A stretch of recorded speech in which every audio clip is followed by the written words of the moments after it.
My husband is cheating on me with our son's 18-year-old girlfriend. I, 41 female, am a stay-at-home mom. My husband, 48 male, whom we'll call Paul, works in finance. We have been married for nearly 20 years. We have 2 kids, whom we'll call Eric, our 18-year-old son, currently a senior in high school, and Mary, our 15-year-old daughter. They are both the lights of my life. My marriage with my husband has grown somewhat stale over the years for a myriad of reasons, such as his work schedule and how I've aged poorly since we first met. Our son Eric has a girlfriend, 18 female, whom he's been dating since they were freshmen in high school. We'll call her Amy. Eric absolutely adores Amy. She's his first love, and she's someone I've always considered his family. This makes the whole situation emotionally excruciating for me. Last week I inadvertently saw my husband's phone screen and got a glimpse of a text thread between my husband and Amy, our son's girlfriend, and I read what looked like a message of her telling him that she misses sucking his penis. I froze in place, in complete disbelief. I spent most of the day convincing myself that I must have misread what I saw. However, I didn't misread it because, over the last several days, I discovered a file on his computer filled with tons of BDSM porn. He clearly has a porn addiction. He also has saved photos of Amy from her Instagram on his computer. Although they weren't inappropriate, she was fully clothed, it was still the proof I needed to confirm that I wasn't going crazy. I also looked at his phone during opportune moments and saw more of their interactions. I wish I had never looked. They were filled with mean, horrible things said at my expense, with him constantly comparing me to her. He would call me fat and old, among other things, with Amy LOLing. I've always had hunches or paranoid feelings that Paul has been cheating on me, but never in a million years could I have fathomed something like this. Last month, I found a thong in our bedroom that I know wasn't mine. I turned a blind eye to it, being naive and acting like it was maybe our daughter's, even though that made 0 sense. Not only is he cheating on me, but he's betraying our son. I'm completely devastated. I don't even think words can adequately describe the dread, anger, shock I feel right now. I'm totally overwhelmed on how to handle this because obviously action needs to be taken, but I'm terrified of what kind of psychic blow this will be for my son. I have no idea how to even broach this completely effed up topic with him. I wouldn't wish this predicament on my worst enemy. I can't even believe I married this scumbag in the first place. And then my mind started to race, realizing that I started noticing specifically unusual behavior from him around the same time Amy turned 18. Was he waiting for her to turn 18 before pursuing this affair? There's so many layers to all of this, and I'm completely paralyzed with fear and dread about it all. None of it makes any sense. How did this happen? Am I that much of a stupid idiot that I let all of this happen under my watch? Eric adores Amy, and the thought of revealing this sickening truth to him terrifies me. The impact on his young heart and mind could be devastating. My heart aches for Eric and Mary, who are completely innocent bystanders. I haven't confronted my husband about this because I'm frankly scared of the domino effect. I don't know who to turn to first about this. I share my story not for sympathy, but in search of understanding and perhaps advice from those who might have had to grapple with deep betrayal. Thank you for listening. Further info from OP. To not have my initial post be long-winded because I didn't think I needed to get into the minutiae of this, I didn't bother going into those details. How I inadvertently saw it was this: he was on his phone. He did not have iMessage open currently on the screen, but the application was still open. You know how on the iPhone when you swipe up and it shows all of the applications that are open and you can close them. When he was closing out the applications, something he does compulsively, I noticed it. It's not like he was some kind of idiotic buffoon having a message open for all to see. I saw he forgot he had the application running when he swiped up from a completely different app. Also, I did say in my post that I went back to his phone to actually solidify my suspicion on a different day. So you are incorrect in asserting that I'm now magically changing my story. I am being consistent. Update. My brother connected me to a very tough junkyard dog type lawyer. I saved screenshots of all his conversations with Amy. I was only able to get the last 3 months from my cloud. The conversations were mostly flirty and dirty talk. It was hard to stomach, completely sleazy, and I saw several negative things said about me. His call history showed he talks with her for hours pretty consistently. He uses dating apps. I took screenshots of his profiles and all of the active chats he has with his matches. It's very clear he uses a filter to seek out girls who are 18 to 22 or so. I copied all of his files from the computer. He goes on sex chat rooms and forums, and he spends a ton of money on OnlyFans. I rummaged through every possible hiding spot I could think of in the house. He had various toys, blindfolds, cuffs, lubricants, etc. He also had different outfits which looked kind of like a girl's Catholic school uniform and a French maid type outfit too. I picked up Eric and Mary from school, and we all drove to my brother's. They were able to sense something was awry when I picked them up. I delicately told them the entire situation, and I broke down crying. Mary had the most anger, even more than Eric. I met with Amy's mother and told her everything. She confiscated Amy's phone and gave me the entire chat log. It only dated back 3 months ago, like on my husband's cloud, almost as if they both deleted the messages at the same time. She told me Amy sobbed when confronted. Amy basically told her mother that she will never understand and that she and him are in love. I don't want to get into too many details with what else she was saying, But suffice to say, it's very easy to assume that my husband slowly and methodically became a sage-like figure in her life, making her feel she could rely on him, and he took advantage of the fact that she came from a broken home. Amy is also non-stop insistent that their friendship only became romantic/physical recently, and before that, she said he was more of a friend and mentor. I confronted Paul over Zoom. The look on his face was scary. He became red and looked so sweaty, he had anger and panic in his eyes. His tone of voice was very defensive and frightening. He kept yelling the word context over and over again and that none of that happened. He was unable to speak without constant stutters and intensity. Nothing really made any sense to me. I refused to tell him where I was, and he said I had no right to take his kids away from him, and then he abruptly left the Zoom. My lawyer is filing for temporary sole custody of Mary and a restraining order. Mary is still the most angry. She's totally furious with her dad and Amy, justifiably so, of course. Mary is recollecting moments and times she watched her dad interact with her friends and she's in knots about it. Eric is very clearly hurting, but he's so strong and very level-headed. He wants to see a therapist. The maturity my kids are showing makes me proud. They don't deserve this at all. We made the authorities aware of everything. I plan on being completely unforgiving and ruthless in this divorce. I'm reflecting on how I've been treated and how it's made me a shell of myself and how I've had a very negative opinion of myself because of him over the last 20 years. I don't want to let this scumbag get away with it. I want to reinvent myself and move on stronger than ever. Update 2. Thank you again for all the love and encouragement. It gives me comfort and means so much to me.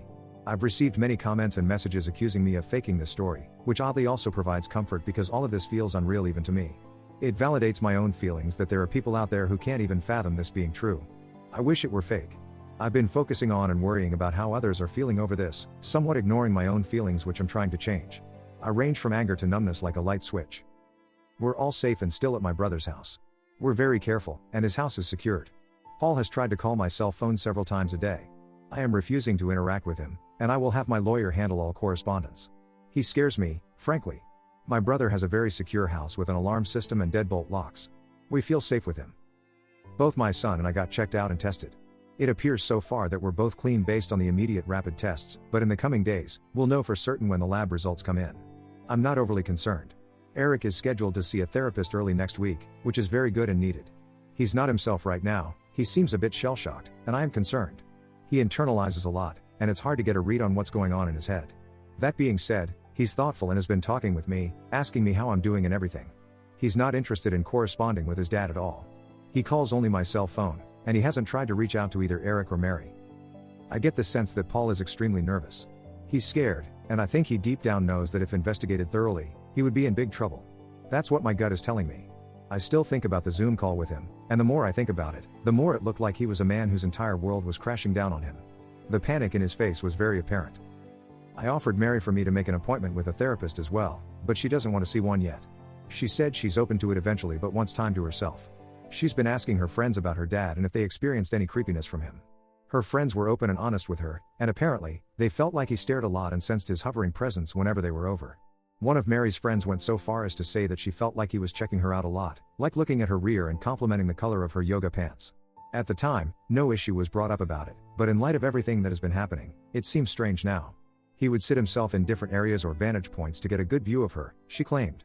He also asked questions about what kind of friend group or which clique they were in at school. He kept asking about if they were popular girls. I'm completely embarrassed that they had this experience at our house. As for updates on Amy, which is the main reason why I wanted to write this update, I completely agree that she is also a victim. A lot of people have been emphasizing that, and I agree. I've done everything I could in my own power to indirectly get her opportunities to get help. Like I said, I told her mother, and she's been updating me on everything. Amy, unfortunately, is still living in her deluded reality, and I can only pray that she'll eventually come to her senses. She doesn't want to see any doctors or therapists at all and has been constantly trying to reach Paul because, again, she believes that they are in love. From what I've been told, she hasn't been able to get hold of him, and he's been avoiding communication with her completely. Amy blames me for that and believes I took away his devices and am very controlling. Any truth that her mother tries to convey to her is met with conspiracy theories and hostility. Amy looks at me as a villain and still sees Paul through rose-colored glasses. Her mother showed her screenshots of his dating app profiles and matches, and she refuses to believe it, saying I photoshopped it. According to her mom, Amy keeps saying things like everyone is just mad because she found herself a real man and that I'm jealous because she takes better care of him than I do. It's in line with some of the conversations I screenshot, where a lot of what Paul says is him complaining about things I don't do for him sexually. Right now, she's insistent that she and Paul will be together in the long run. Ugh, he's honestly a slimeball. I can only hope that Amy comes to her senses, but me directly intervening doesn't feel like it would be productive at the moment, maybe eventually though. Update 3. The support, again, has been overwhelming, and I'm very grateful. Sadly, I've received a lot of negative/accusatory/harassing private messages from people here who think I'm faking this story. Someone made a comment on some post somewhere, claiming that my story has been debunked, and people believe that person. I've seen an uptick in negative messages accusing me of making this up for money. I'm not asking for money at all. Coming here was completely rooted in emotional desperation, and I didn't expect anyone to get invested in my story this way. But again, I'm not looking for anything out of this. I have no reason to lie, I'm not gaining anything from this. If you don't believe me, that's fine, I don't care, but the only thing I ask is to not cross the line and start sending me private messages that are mean-spirited or accusatory. The only reason I'm continuing to post is because of those of you who've sent me love here, and the support really lifted my spirits. As for the divorce, it's very much underway. I'm not going to get into the specifics of it all because it's ongoing, and I want to make sure everything is going to go smoothly. I got temporary custody of Mary. Paul also has to pay temporary child support. There's a protective order, Paul can't contact us or come near us. Right now, we're just focusing on getting through this legal mess. Again, not getting into specifics because I don't want to mess anything up, but what I'll say is I'm very confident, divorce aside, that there's overwhelming evidence against Paul that will get him in serious trouble and it will impact him for the rest of his life. I'm sure eventually I can share more about that. I know a lot of people are concerned about his predatory ways, and I just wanted to convey this, even though I have to be vague right now. Justice will come. All of your concern about how my kids are doing psychologically means a lot to me. Eric has been to therapy twice over the last 2 weeks. I know some people thought I was dismissive of him and acting like he's doing okay. I very much know that he's hurting internally, and we're doing everything we can to make sure he knows he is supported and loved. My brother has been amazing in spending time with Eric and Mary, and both of them have confided in him about a lot. My brother has a very healthy marriage, and both he and his wife have really stepped up to the plate for all of us. Mary has not seen a therapist yet, but she promises that she will be open to seeing one soon. Her anger has mostly turned into sadness, I noticed, and I hope I can get her to see a therapist soon. Her friends have played a key role in this whole thing, and that's something that Mary has been grappling with as well. I know a lot of people are invested in the well-being of Amy as well. There were a lot of questions about whether Eric and Amy would still see each other at school. It sounded like they go to the same school, but they do not. Eric and Amy went to the same junior high school and knew each other even then, but Amy ended up going to an all-girls Catholic high school while Eric, and Mary too, stayed in the public school system. We all lived in the same town, and over the summer heading into freshman year is when they were getting to know each other and when they started dating. I wish I had a better Amy update, but it's gotten a lot worse since the last update. Paul has actually been seeing Amy, despite her mother trying to force her not to see him. She tells me that Amy says she's 18 and an adult, and she can do what she wants. Her mother is in a precarious spot because if she kicks Amy out of the house for defying her, something that she has threatened to do, which I think is a mistake, she would just run to Paul permanently. The time she spends with Paul has increased over the last week, despite the fact that Paul initially ghosted her when all of this first hit the fan. There were some days where Amy would just be gone for hours on end. There's only so much I could do with the Amy situation, but again, I do believe things will turn around soon with that, given what I know about Paul and what's to come. I can only pray that Amy can get help and guidance when more crap hits the fan. I'm doing everything I can with my own kids and my own mental health, and Amy's mom knows she has my support, and that's all I could really provide. I hope you guys like this video. If you did, make sure like, comment, share and subscribe the channel Adam Stories.